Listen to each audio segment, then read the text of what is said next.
Hi guys, and welcome back to my channel. My name is Mojo, and today I'm going to be talking about 5 reasons why you might be struggling to achieve your goals. Now, the very first one is fear. It could be fear of success, fear of failure, but whatever that is, it means that you would procrastinate because you're scared, right? Now let's unpack that for a minute. What's the difference between fear and what you're feeling, which is actually anxiety? Now, fear is if you're walking down the road and you're confronted by a wolf or a lion. Now that is fear, right? You have to make a decision quickly because you can see it right in front of you. And anxiety, on the other hand, are the things that we think about, oh, this is going to happen. So these are thoughts, and there's no evidence that these are actually going to happen. In fact, research suggests that 90% of what we worry about doesn't actually come to pass anyway. So stop worrying about these goals and get on with them, because most of what you're feeling is actually anxiety. And of course, I'm not a doctor. If you need help, do get support, but it's just to differentiate between fear and anxiety. Another thing is, listen, it's going to be difficult to get success without some failure. Every time you fail, you learn something from it. So don't let that fear hold you back, and try to really understand what this fear is. So is it fear or anxiety?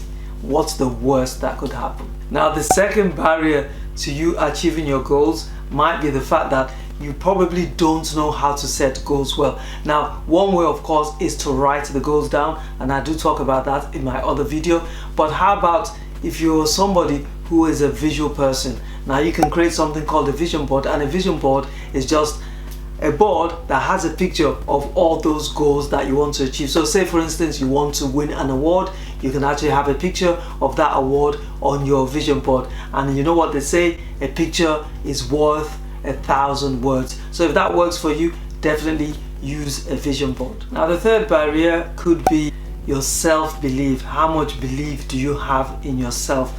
Now, I like to divide that into the 3 S's. Now, the first one is self-esteem, and this is just what you feel about yourself when you look into the mirror.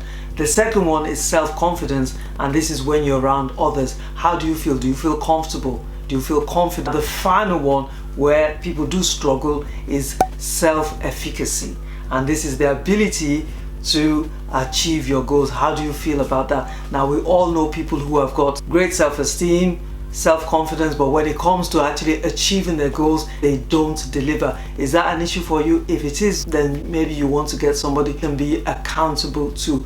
But try to understand why you're not achieving those goals and pick one of those. Self-efficacy is the most common one, and that is something that you can actually work on. And remember, setting goals and achieving them is a bit like, it's a muscle. So setting goals is like a muscle.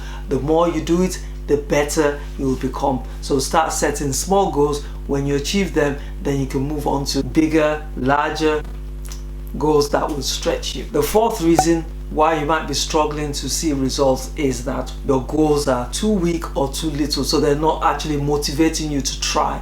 So make sure that when you set your goals, you're looking for something to take you out of your comfort zone. They need to stretch you. The other thing about setting goals is, at the beginning it might be difficult, because remember, setting goals is a bit like exercising your muscles.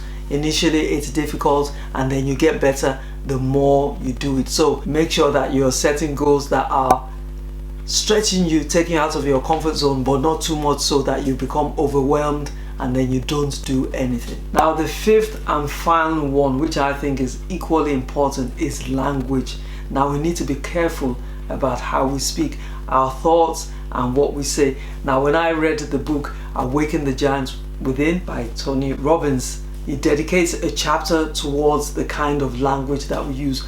Words like I don't, I can't, impossible are words that you need to try and ban. Try and check yourself and hear what you're saying to yourselves, because, for example, when I ask my clients what they want, guess what? They start speaking about what they don't want, and your subconscious mind doesn't understand the difference between that. So it's going to definitely concentrate on those things you don't want. So you need to be careful about your language. Be positive. Be like a Pollyanna. Expect the best, right? Definitely, if you expect the best, you're more likely to get the best. Now, I hope those 5 tips are going to be helpful and will help you to achieve those goals that you want. Thank you for joining me today, and I look forward to seeing you next week when I'll be coming up with more tips to help you to be successful. Now remember, today is the youngest that you'll ever be. So get moving with those goals.